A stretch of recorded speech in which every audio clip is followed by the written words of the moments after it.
I'm going to be traveling to Kansas to interview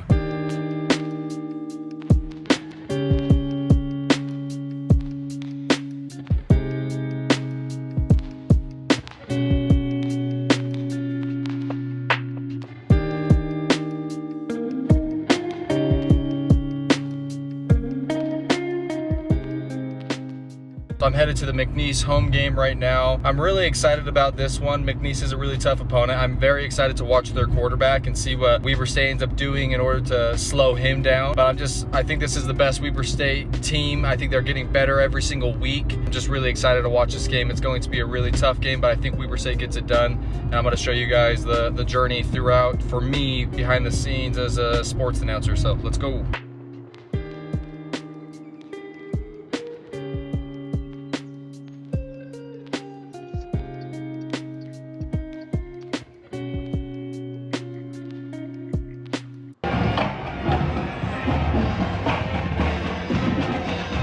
So there's stairs that you can take. A lot of people wait at the elevator. I don't like having to wait in that long line just to be smashed in an elevator with like 12 other people. So I just take the stairs. It's kind of a walk. We have to go up to the 6th floor. During the walk, there's like windows that you can look at and it's just beautiful view. So you can kind of see the view right here. But you have to go up to the 6th floor and this is only the 3rd floor. So, and made it finally. You can get to see the view right here real quick. Downtown Ogden's like right there, Ogden High. Anyways, it's just beautiful, really beautiful view. But here is the press box. Yeah, I'm just unpack it.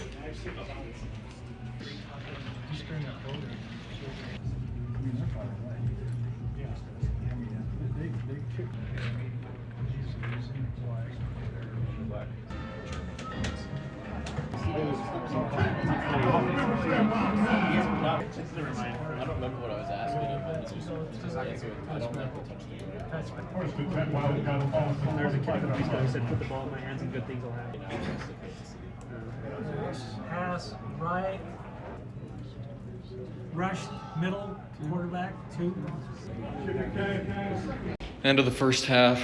Weber's down 7-6. McNeese gets the ball. Weber seems to just really be struggling right now. Can't get it out of their own way. Some bad decision making, and just hopefully we can carry that momentum that we took in the very end of the first half, the strip, and then scoring the touchdown late. I know we missed the fake extra point, but I think if we could just carry this momentum into the second half. It's frustrating because offense is outgaining McNeese. I want to say it's like 150 yards or 200 yards dang near, but they're just not scoring. You got to put up points. We're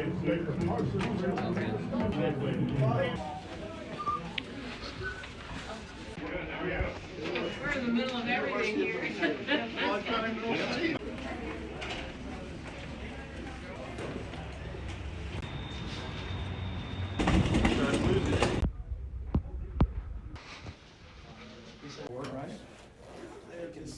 Now it's just more of a belief factor. You know, we always know we can run the ball. I trust my guys up front, trust the play calling. Now we just doing better executing, knowing that we can, move the line straight. Garrett, I got a question for you. So they run a lot of 11 personnel, and with their quarterback being a guy that can run the ball, bigger dude, that kind of forces you guys into nickel defense, a lighter front. How hard was that into containing him, but also trying to get at him? How hard was that tonight? I mean, he's a really good quarterback, really big guy. I think really what it came down to was our defense executing our jobs. We had a lot of guys just out of their gaps, me included. That's what really hurts us. One guy is out of his gap or not doing his job, then that quarterback can find the hole. He's a good quarterback. I think that's what really hurt us in the end, what it came down to. As a team, right now, it just seems like you guys are very talented, but you guys, just like what Bankston said, you guys are having a hard time putting it together on both sides of the ball at the same time, playing in unison. What do you think you guys can do as far as more mentally getting you guys on the same page on offense and defense, so when the defense gets a stop, offense scores and vice versa? I think just when the defense is out there playing, I feel like we shouldn't just settle for a 3-and-out. You know what I'm saying? Just because they got a 3-and-out doesn't mean like we got to let them get a 3-and-out. Like, let's just run the score up as quick as we can. Score every possession. Like, I feel like that just has to be the mindset going forward, and which it was, but we just got to do a better job of just executing. I feel like we're going to be good. We start conference straight next week. We're 1-0 in conference, so we just got to build on that and put this loss behind us quick, because we're going up to Montana next week. And Damon, with you having such a great game, that's kind of like a bittersweet feeling. What is it like for you right now, mindset-wise? Because you just had 142 yards on the ground, that's 6.7 yards and 2 touchdowns, but then you guys don't get the win. What's your mindset right now? My mindset really is just, what more can I do? You know, at the end of the day, just football is just about winning. You know what I'm saying? I just want to win, make playoff runs, win conferences. That's what football is about. So I just gotta, I guess, wake up tomorrow, watch film, see what I can do to get better. And then Monday has to be a super hard practice, not just for me, but for the whole team. Like, our next practice has to be super hard. Play to make, you gotta make the play, not just single out, obviously, the pass and the drop, but throughout the game, you know, there's moments where we have to be better. So those things in a tight ball game, in a tight contest, don't show up. Obviously, I want to give credit to McNeese State. They have a very good team. A lot of respect for what they do down there. What was the mindset for not going for it on the 4th and inches in the second quarter when you were on their 9-yard line? You guys end up kicking the field goal, but obviously ends up missing. Yeah, I mean, it's 4th and inches. Trying to get points on the board. We were down there. We weren't down there much early on. I wanted to get points on the board because we haven't moved the ball the whole first quarter. So we got down there. In the back of my mind, I want to get points. Our defense was playing well. I trust that we're going to put the ball in the end zone a couple more times. So I like to kick a field goal. And then thoughts on that last call not being called a defensive receiver hit rather than targeting? I'm not allowed to speak on the refs. He gave me an explanation, and we can leave it at that. The defense is a little smaller up front. Do you think that late in games that can be an issue when stopping the run? The defense gets a little tired, especially when there's a lack of size. No, I mean they've stopped the run here before with similar guys. Like I said, I think it just comes down to executing the call at a higher level when it all boils down to it.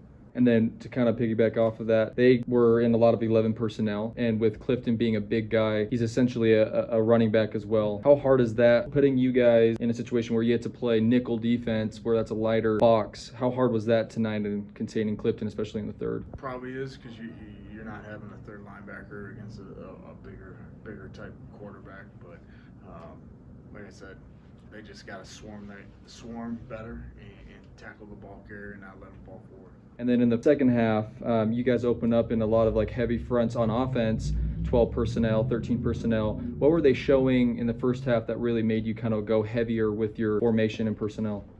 Not executing in the pass game at a higher level.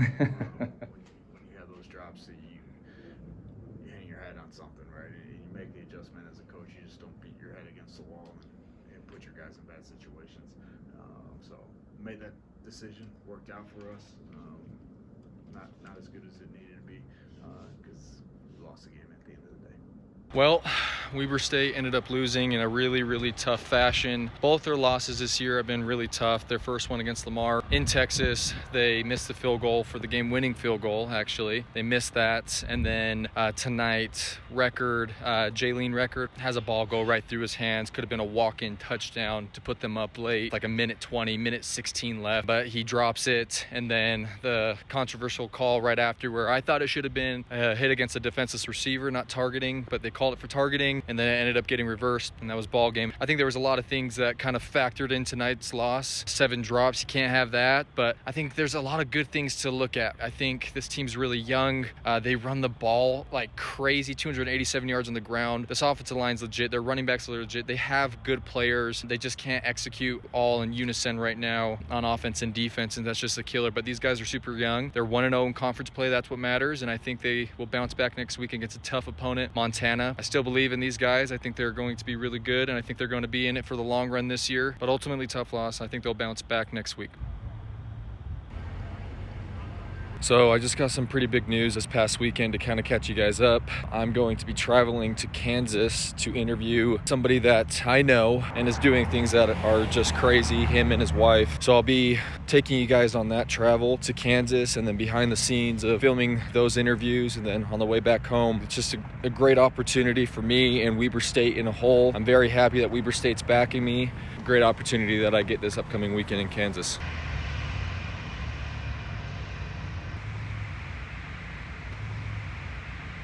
So I'm going to do one of my shows. I'm heading there right now. This is week 5. We're going into the NFL, week 6 for college football. So far, my shows have been really good. I've been doing a terrible job at posting clips online. I'm going to make sure I do that. I will have time traveling this weekend to Kansas City to be able to do that. I'm going to start posting more clips just because I want to get people more involved with the show, more people listening elsewhere and just around the community here in Ogden. So I'll be showing you guys that right now.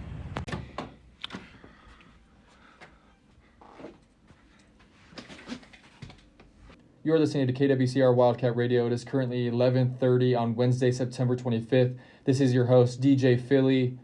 Thank you for listening to KWCR Wildcat Radio and listening to my show. DJ Philly is out. If you want to listen to me again next week, it's 11:30 to 1:30 on Wednesday.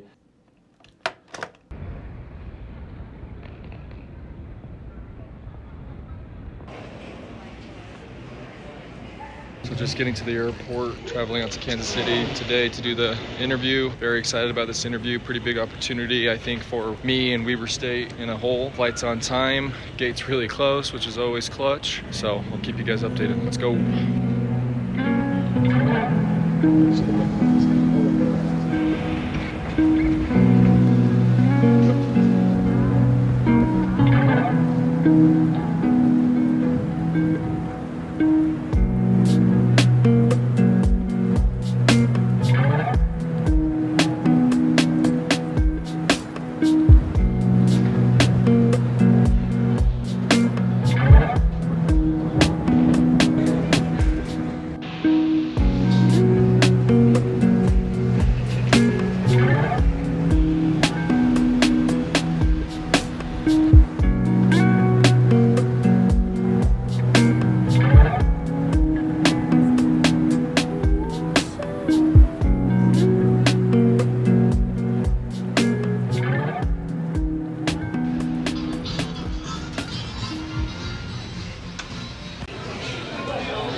There's people from all over the country here. Really?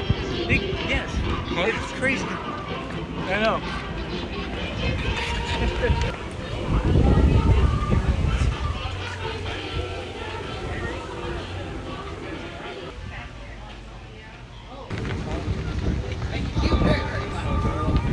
All right, today is the day I'm going to be doing the interview. Very excited for myself and Weber State for this opportunity. Looking forward to it. I think it's going to be a really, really good interview. So.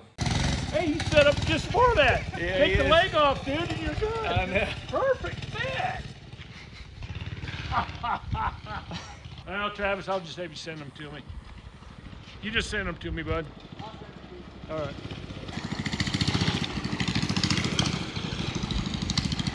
Eye on you or what? Here it comes. 20 laps. Don't take out the dog.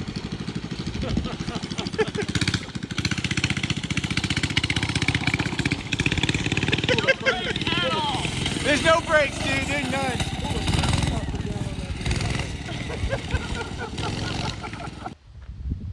What are you gonna do with the lot in Arkansas that you had? But I still have her number. Dawson, you want this? Their house in Arkansas?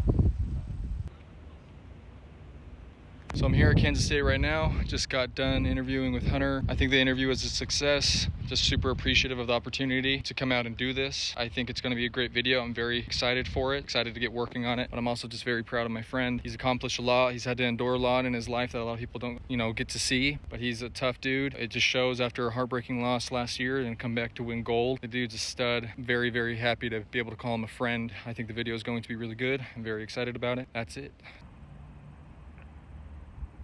You're right. I was driving. I put the kid in the first half. I must have ran it every. Just getting to the airport, early morning flight, getting back home so I can get back to class and back to my show. And fun weekend here in Kansas City and Kansas State University. Had a good time visiting Hunter and getting to meet a lot of people around him and his team here, and just a bunch of great people, like-minded people, and learned a lot on this trip outside of just the interview. All in all, great weekend, awesome opportunity. Look forward to getting back home for sure. Safety. Please use the crosswalks. I do gotta hurry and say something real quick. People from Kansas City are super nice. I've been here just for the weekend, and everyone I've met has been just down to earth, really, really kind people, including the bus driver, just barely one of the nicest dudes I've ever met.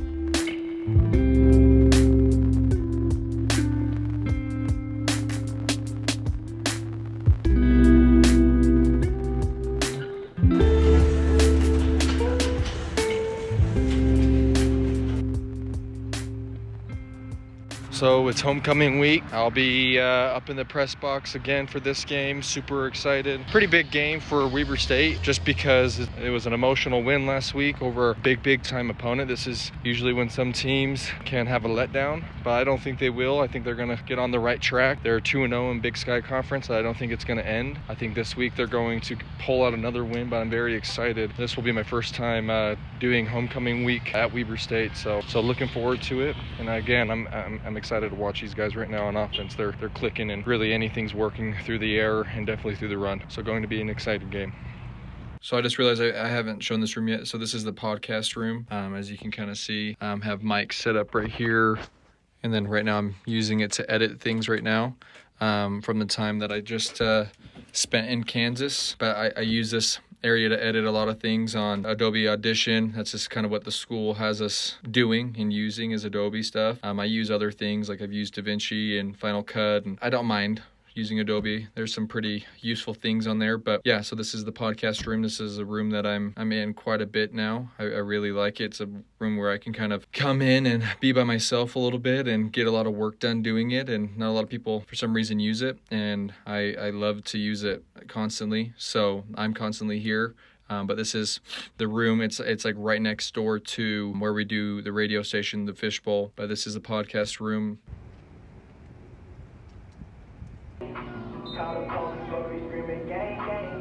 On my way to the homecoming game, Northern Colorado, another night game. This will be the last night game of the season. I predicted us in my show to win like 42-14. Northern Colorado is struggling to say the least, and I think Weber State's starting to click. The only thing that, might worry you is, they're coming off a pretty big time game last week, and then they have another top 20 ranked team next week, Sac State. So maybe, they overlook them, but I don't think they will. I think worst case scenario, they struggle for a little bit, but then turn it on and kind of do what they want. But I fully expect the guys to have a dominant game, and I'm really excited to watch, but I'm on my way right now.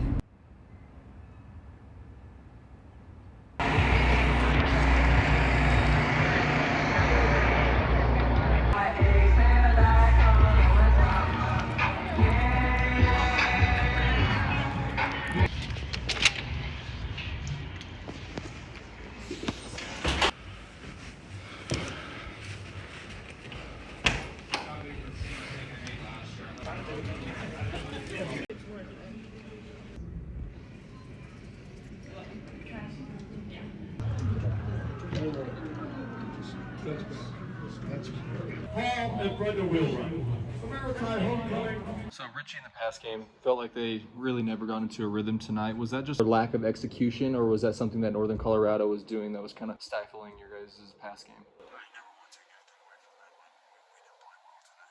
You guys feel like you guys may have overlooked this team coming off of a number 8 win against Montana, and now you guys have Sac State next week, who's also top 20 in the nation? No, not at all.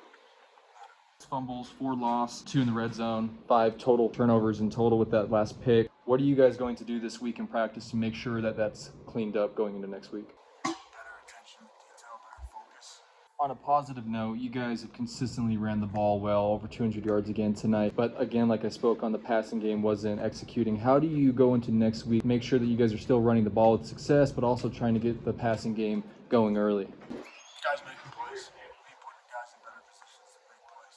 So the defense has given up over 600 yards on the ground the last 3 weeks. How concerning is that going into now what would be your hardest stretch of the season? It's a little bit concerning.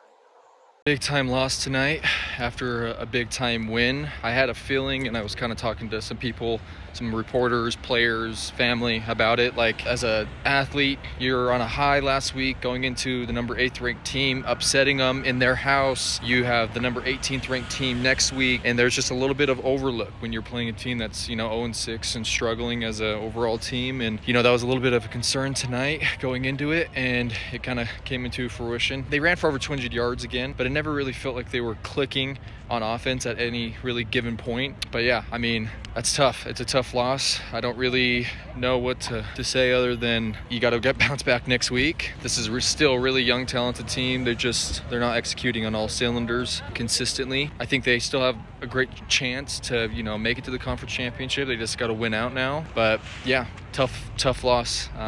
Not too much else to say other than you just got to clean a lot of things up and try to bounce back. That's all you can do. So yeah, tough loss.